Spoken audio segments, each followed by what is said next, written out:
5장 8절입니다. 이사야서는 구약성경 973페이지 정도쯤에 있습니다. 5장 8절에서 12절 말씀 제가 읽고 성도님들 읽고 교독합니다. 5장 8절입니다.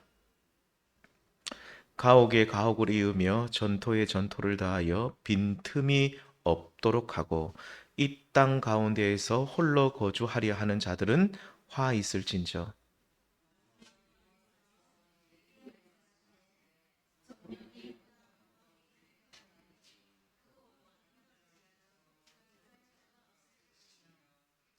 열을 가리 포도원에 겨우 포도주 한 바트가 나겠고 한 호멜의 종자를 뿌려도 간신히 한 에바가 나리라 하시도다.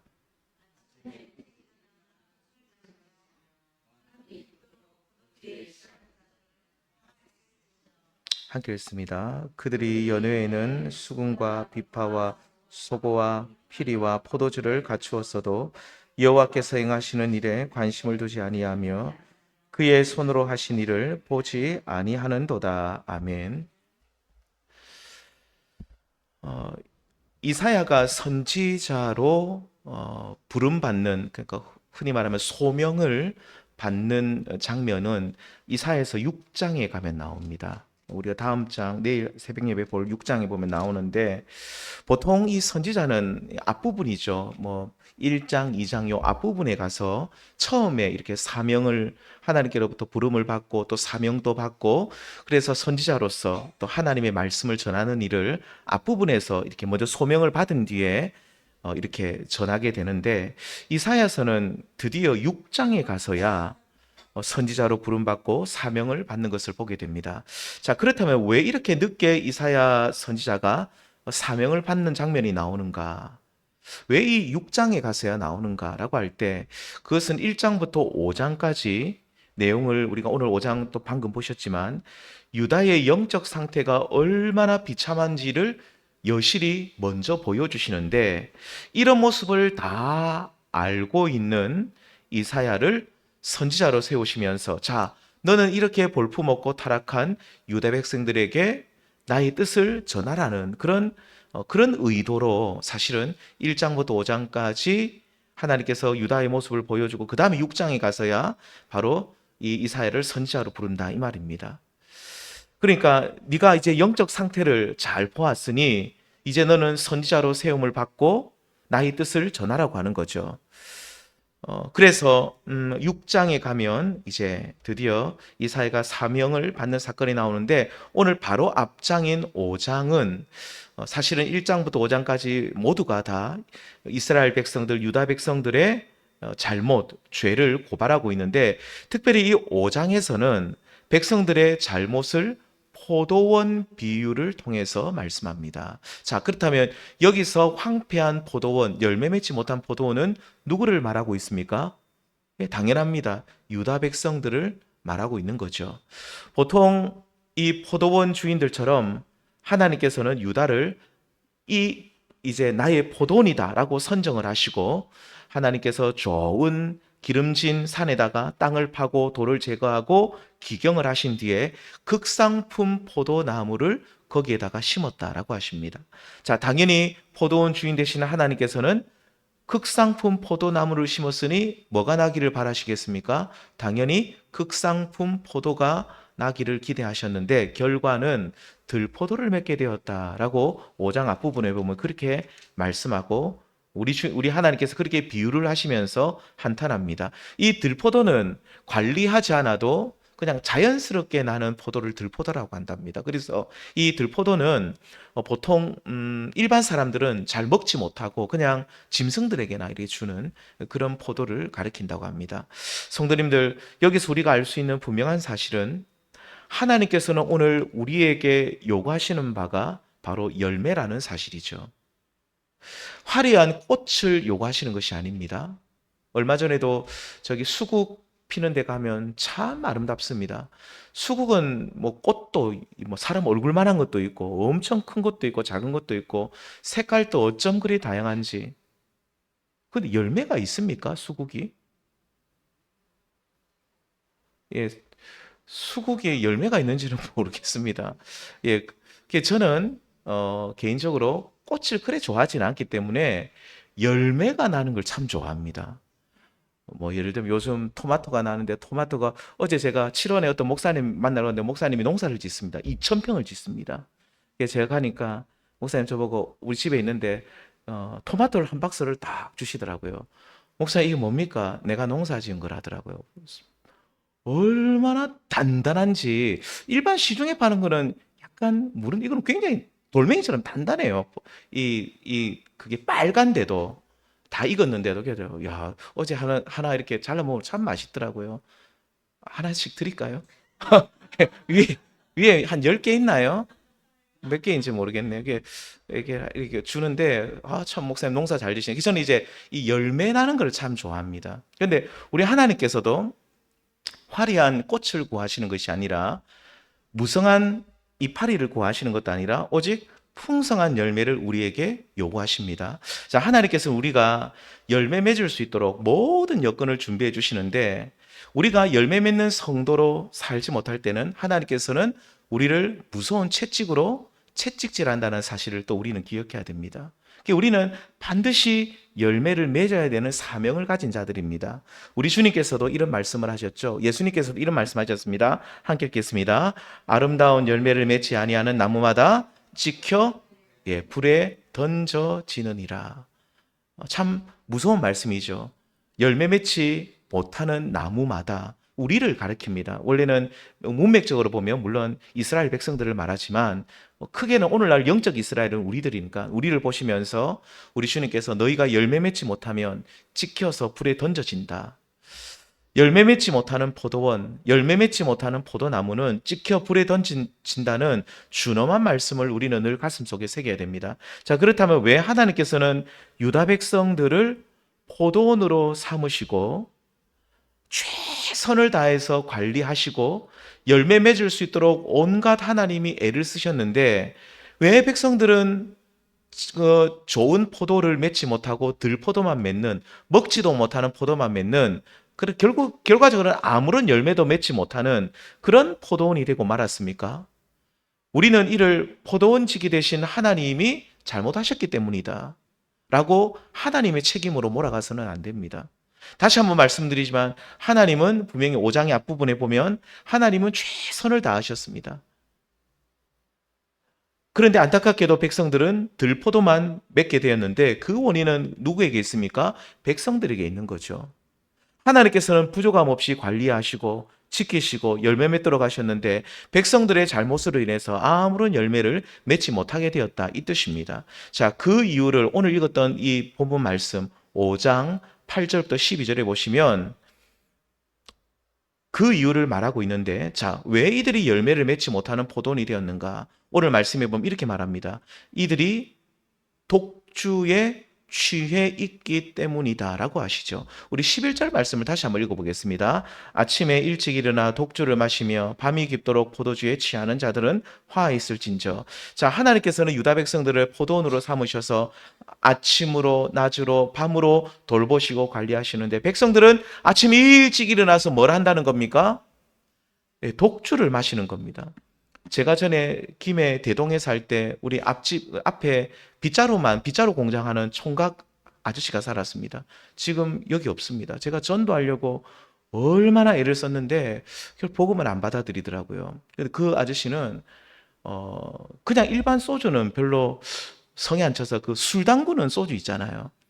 이게 대병으로 된 거 있잖아요. 그 아침에 그거를 먹어요. 물처럼 마셔요. 나 처음에 물인 줄 알았어요. 물처럼 마시는데 와 얼마나 마시는지 하루 종일 취해 있습니다. 아침에 일어나서 마시고 점심에 밥 먹을 때도 드시고 저녁에 자기 전에도 먹고 하루 종일 술을 마십니다. 근데 그 앞에 개가 한 6마리 있었는데 개들한테도 술을 줘요. 개들도 보면 알딸딸해요. 왜 그런지 모르겠어요. 그게 자기가 먹는 음식이니까 개도 먹어도 된다 생각하는 것 같더라고요. 개도 그러니까 보통 정신 상태가 좀 이상해요. 거의 정상이 아니에요. 보면 개도 알딸딸하고 거기 닭들도 있는데 닭들도 술을 마셨는데 닭들도 정상인 닭이 별로 없어요. 다 막 왔다 갔다 하고 휘청거리고. 근데 이 백성들이 아침에 일찍 일어나서 독주를 마시고 밤에도 밤 깊도록 밤새도록 포도주를 마시 취해 있다 이렇게 말합니다. 여기서 독주와 포도주는 실제로 취하는 술을 말하기도 하지만 포괄적 넓은 의미는 백성들이 쾌락에 빠져 산다는 뜻입니다. 보통 독주와 포도주는 이 고대 문헌에 보면 여기 말씀에도 고대 이 사회에서 쾌락을 상징합니다. 본문 8절 말씀해 보시면 백성들은 가옥에 가옥을 잇고 전토에 전토를 더한다. 이 말씀 뜻은 뭡니까? 가옥에 가옥을 잇는다는 말은 오늘날로 말하면 집을 하나 샀는데 또 하나 사고 또 하나 더 사고 또 하나 사고 계속 옆집을 계속 사버리는 걸 말합니다. 전토에 전토를 더한다는 말도 이해가 되시죠? 오늘 여기서 여기까지 땅을 샀으면 그 다음에 또 사는 겁니다. 또 사는 겁니다. 또 사는 겁니다. 이 말씀은 백성들이 재산을 많이 증식시키고 있었고 그래서 이때 당시가 6장 1절에 보면 우시아가 죽던 해라고 하니까 이때 주전 740년경입니다. 이때가 유다 역사상 가장 유다가 잘 살던 때입니다. 경제적으로 가장 풍요로운 때입니다. 그러니까 어쩌면 이 백성들이 돈도 많고 경제적 여유도 있으니까 어떻게 하면 이 땅에서의 인생을 내가 경제적 여유를 가지고 어떻게 하면 더 재밌게 지낼까? 어떻게 하면 더 즐겁게 살까? 고민하고 살고 그러면서 이들은 여러 종류의 유의에 빠지고 쾌락에 이렇게 그냥 빠져들고 살았다. 이런 뜻이죠. 이들이 탐닉하고 빠져 있었던 즐거움, 쾌락은 어떤 것이었겠습니까? 오늘날처럼 복잡한 사회가 아니었습니다. 이 고대 사회는 주전 740년경 생각하면 그렇게 복잡한 사회는 아니겠죠.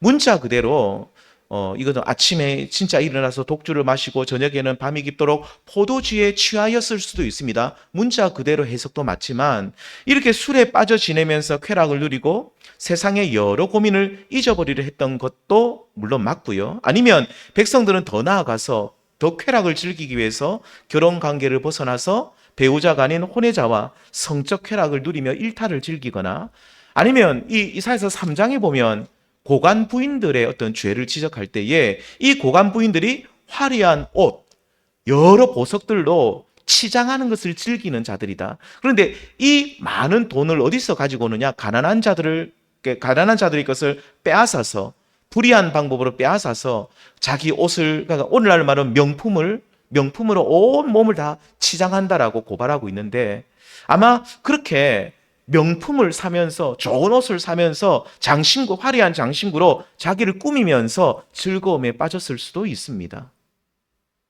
그래서 어떤 분들은 제가 어떻게 연예인을 보니까 그 연예인은 엄청 돈이 많은 것 같아요. 집에 가니까 몇백만 원, 몇천만 원짜리 백이 여러 수십 개가 있더라고요. 근데 와, 저게 자기는 즐거움이었대요. 너무너무 재밌대요. 하나씩 사 모을 때마다 그 기쁨이 말도 못한답니다. 참 그런 기쁨이 있긴 있나 봐요. 저는 잘 모르겠습니다. 돈이 아까워서 그런 살 수도 없지만 사기도 싫지만 자 그러면서 이 자기애가 아니라 왜곡된 자기애에 빠져가지고 마치 자신이 우주의 중심이 되는 것처럼 자기 자신을 숭배하는 정말 그런 쾌락주의에 나르시시즘이라고 하는데 그러니까 자기를 보면서 막 감탄하는 겁니다. 화려한 옷을 입고 정말로 화려한 막 장신구로 꾸민 자기를 보면서 와, 나 정말로 아름답다라고 하면서 자기를 보면서 쾌락을 또 즐기는 그런 모습들도 있지 않았나 생각이 듭니다. 아무튼 이 이사야 선지자 때 이 유다 백성들은 쾌락주의에 빠져서 하나님께서 그들에게 요구하시는 말씀의 열매, 복음의 열매를 맺지 못하고 있었음이 분명합니다. 성도님들, 오늘날도 똑같습니다. 오늘 본문에 나온 이 백성들처럼 아침에는 독주로 취하고 저녁에는 온종일 포도주로 취하면 결코 하나님께서 원하시는 열매를 우리들도 맺지 못합니다. 우리가 오늘 아침에도 우리가 성경모 시간에 했는데 5장 18절 말씀 같이 한번 읽어보겠습니다. 시작. 술 취하지 말라. 이는 방탕한 것이니 오직 성령으로 충만함을 받으라. 자, 술 취하면 방탕하게 되고 결코 하나님께서 원하시는 열매를 맺지 못한다는 거죠. 반대로 성령으로 충만하면 성령의 열매를 맺어가면서 더 풍성한 삶을 살 수 있지만 술 취하면 방탕하면 들포도만 맞게 되고 결국 심판의 도끼에 찍혀 불에 던져질 수밖에 없다라고 말씀합니다. 성도님들, 사실 고대 사회보다 주전 700년경보다 오늘날이 훨씬 더 재밌는 게 많습니다. 오늘날 훨씬 더 일탈을 즐길 것들이 많습니다. 오늘날 많은 사람들이 TV나 컴퓨터나 스마트폰 화면에 빠져 살죠. 사람의 얼굴을 쳐다보는 것보다 그 매개체를 쳐다보고 사는 시간이 아마 지금 더 많을걸요. 저희가 자랄 때만 해도, 제가 어릴 때, 저는 나이가 그리 많지 않아요. 자랄 때만 해도 얼굴을 보는 시간들이 더 많았던 것 같은데 요즘은 우리 젊은 세대를 보면 아마 이 화면을 보는 시간이 훨씬 더 많을 것 같습니다. 요즘 유튜브 쇼츠는 얼마나 재밌는지 모릅니다. 10초 단위로 재밌는 것들이 하나씩 넘어가는데 이 도파민을 자극시키고 또 다른 영상이 올라오고 또 도파민을 자극시키죠. 이 도파민 중독이 되어버립니다. 요즘 젊은 사람들 술 잘 안 먹습니다. 그거 아시죠? 20, 30대 사람들 술 잘 안 먹어요. 저희 친구들, 저희 자랄 때만 해도 친구들 보면 죽도록 술 마시는 그런 애들이 몇몇이 있었어요. 꼭 보면 몇몇, 요즘은 그렇게 죽도록 술 마시는 사람이 잘 없어요. 20, 30대 술 소비가 훨씬 적습니다. 40, 50대보다. 그 통계 이번에 나왔죠. 더 많을 것 같잖아요. 훨씬 적어요, 지금. 옛날에는 안 그랬습니다. 저희 세대는 훨씬 높았습니다. 훨씬 40, 50대보다 많이 마셨는데 지금은 적게 마셔요. 훨씬 더. 이 바뀌었습니다. 하루 종일 화면만 쳐다보죠. 사람의 얼굴 보지 않고 화면만 쳐다보면서 하루 종일 지낼 수 있습니다. 술 생각도 나지 않아요. 사람들 만나고 싶지도 않아요. 화면 속에 세상의 모든 즐거움과 쾌락이 다 들어있기 때문이죠. 재밌는 쇼츠, 영상, 영화, 게임, 뉴스거리 전 세계를 돌아다니면서 영상을 통해서 간접 경험을 합니다. 오늘날 그래서 경험의 부재 시대를 살고 있죠. 전에는 직접 경험하는 것이 우리가 이야기거리가 되었는데 요즘은 내가 영상물로 그냥 보고 그냥 한 번 본 게 그냥 마치 내가 경험한 것처럼 이야기를 해버립니다. 이렇게 많은 젊은이들이 또 심지어 우리 저와 같은 40, 50대 기성세대들까지 게임에, 드라마에, 영화에 중독되는 거죠. 심지어 오늘 말씀처럼 아침에 일찍 일어나 독주를 마시고 밤이 깊도록 포도주에 취하는 자들입니다. 그러니까 하루 종일 취해 살아갑니다. 아침에 일찍 일어나 스마트폰 잡고 세상 구경하고 밤이 깊도록 영상 세계에 빠져가지고 허우적거리고 못 일어납니다. 아침에 못 일어나죠. 도파민 중독돼가지고 30분을 책을 읽지 못합니다. 네, 책을 못 읽어요. 어르신들은 이거를 이해를 못 하실 거예요. 아무리 설명을 해도. 애들이 핸드폰 보는 거 이해를 못 하실 수가 있어요. 이해 못 하시는 게 더 좋을 것 같아요. 어떻게 보면. 그거 이해하시면 어르신들도 빠지면 안 되니까. 이게, 이 애들이 그래서 이 도파민 중독되어 있는 특징은 뭐냐면 문해력이 그냥 제로입니다. 책을 읽고 나서 무슨 내용인지 말해보라면 무슨 내용인지를 몰라요. 30분 책을 못 읽습니다. 10분도 집중 못 합니다. 계속 핸드폰 쳐다봐야 됩니다. 5분 단위로 쳐다봅니다.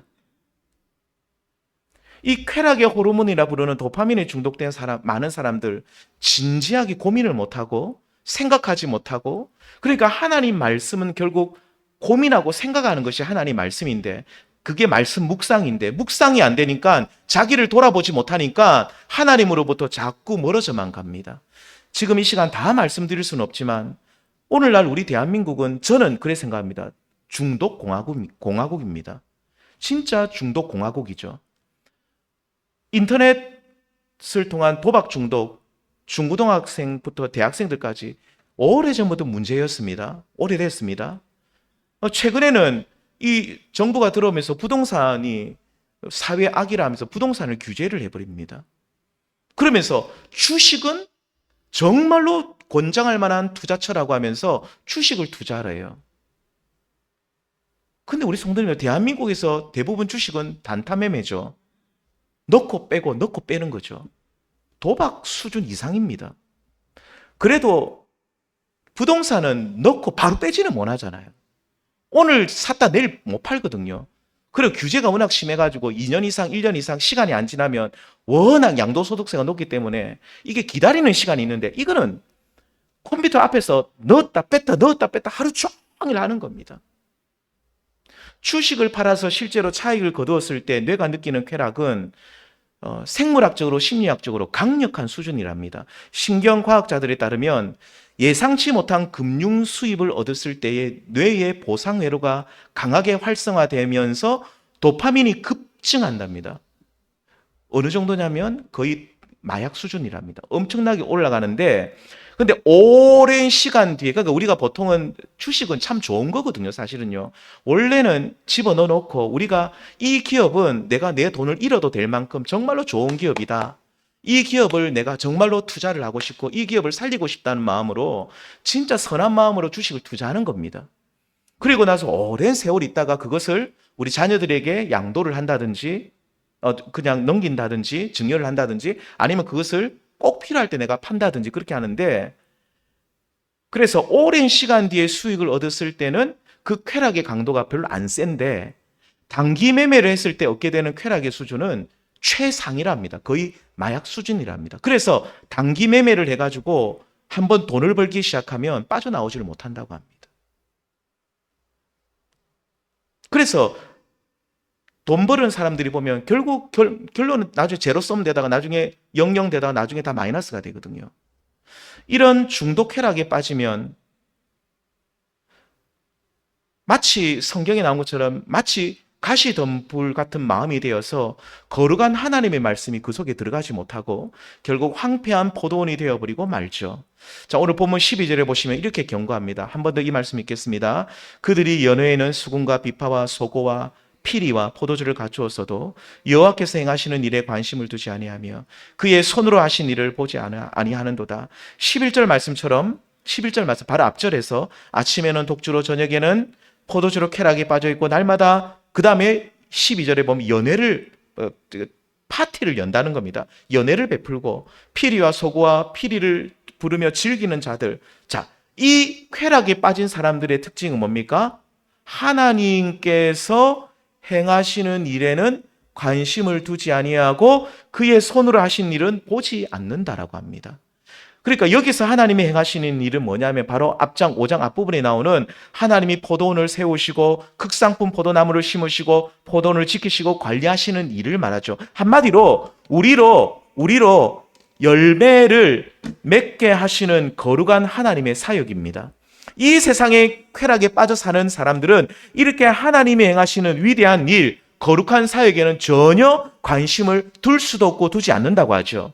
어쩌면 두고 싶어도 가질 마음의 여유가 없어요. 중독에 빠져 있으니까, 쾌락에 빠져 있으니까 하나님께 내 마음을 둘 마음의 여유가 없는 거예요.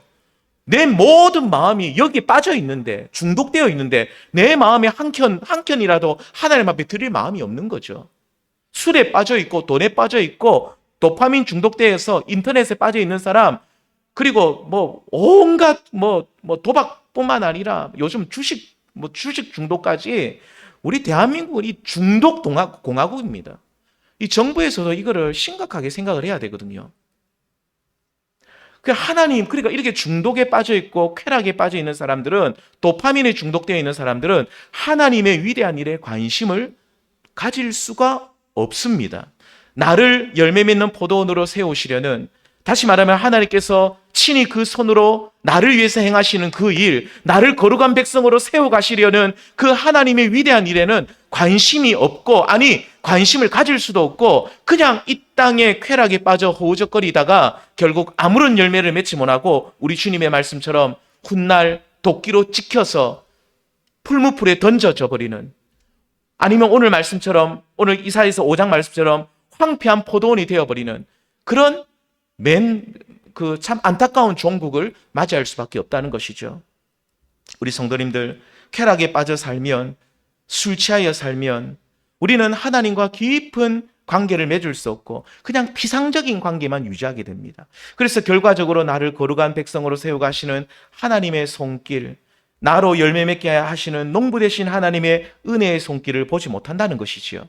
나를 지금도 사랑하시고 어루만지고 계신 하나님 아버지의 자비의 손길을 내가 느끼지 못하고 경험하지 못하고 우리는 그냥 이 땅의 쾌락만 즐기는, 오감만 즐기다가 결국 하나님의 두려운 심판을 받을 수밖에 없다고 오늘 우리 주님께서는 분명히 우리에게 경고하고 계십니다. 그러므로 우리 성도님들, 저부터 그렇습니다. 여기 계신 모든 성도님들, 우리는 이 땅의 쾌락에 빠져서 살아서는 결코 안 됩니다. 우리가 즐거움을 다 버리라 이런 뜻은 아닙니다. 전도서 말씀을 한번 읽어보시면 우리가 이 땅에 하나님이 주신 그 분복을 누리고 즐기고 그렇게 하는 것도 하나님이 주신 은혜의 손길이라고 분명히 말하는데, 그런데 우리는 어디에 중독되거나 빠져서는 안 됩니다. 우리가 예를 들면 취미생활도, 우리 그리스도인들은 취미생활을 제가 하지 말라는 얘기는 절대 아닙니다. 취미도 가져야 되고 여가생활도 해야 되지만 취미가 너무너무너무너무너무 재밌어가지고 거기에 몰입하고 빠져버리면 그게 결국 술 취하게 되는 결과를 낳습니다. 술 취하는 자들이죠. 독주에 취하는 자들이죠. 중독에 빠진 자들이죠. 이렇게 중독으로 이끄는 그 무엇인가가 있다면 우리는 더 깊은 수렁에 빠지기 전에 급히 나와야 될 줄 믿습니다. 거기가 바로 소돔과 고모라일 수 있습니다. 나의 힘으로 되지 않으면 우리 주변 사람들에게 도움을 좀 구하실 필요도 있죠. 그리고 성령의 은혜를 구하십시오. 하나님, 날 좀 고쳐주십시오. 하나님만 붙들고 나아가십시오. 자유케 하시는 성령께서 우리를 중독에서 건져내시고 하나님 나라로, 평화의 나라로 우리를 옮겨주실 줄 믿습니다. 이렇게 우리가 하나님의 통치 아래에 살아갈 때에 하나님과 깊은 관계 속에 들어갑니다. 중독에서 벗어나 하나님의 통치 속에 들어갈 때 만이 우리는 하나님과 정말로 친밀한 연합 속에 들어가고 그리고 열매 맺는 아름다운 포도원으로 서게 될 줄 믿습니다. 우리 성도님들, 다시 한번 말씀드립니다. 이 시대는 중독의 시대입니다. 이 시대 가운데 술 취하지 마시고 도파민에 중독되지 마시고 오직 성령 충만하시며 하나님의 손길 아래 나를 맡기셔서 정말로 열매 맺으시는 저와 우리 모든 성도님들 될 수 있기를 우리 주님의 이름으로 축원드립니다. 우리 이 시간 잠시 합심해서 기도드리겠습니다.